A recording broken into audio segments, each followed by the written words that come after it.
There is so much that encompasses cultural heritage: tools and instruments, books and creative works, artifacts, historical buildings, dress, are all part of a people's cultural heritage. Cultural heritage, therefore, represents our identity as a people, our society, our history.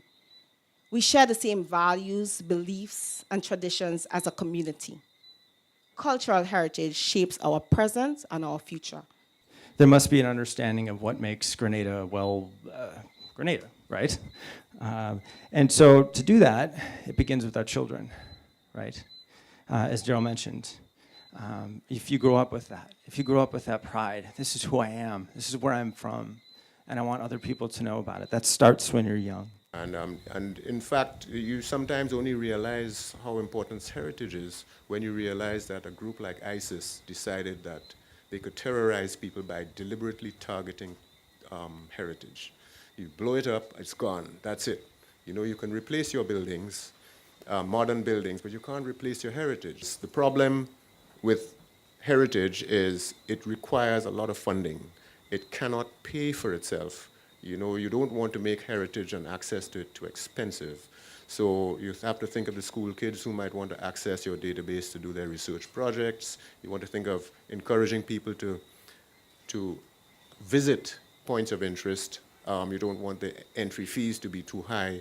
So heritage is a very clever balancing act between commercialization and grant funding and clever ways to raise money using sponsorship and so on to make sure that all the bills can be paid at the end of the day.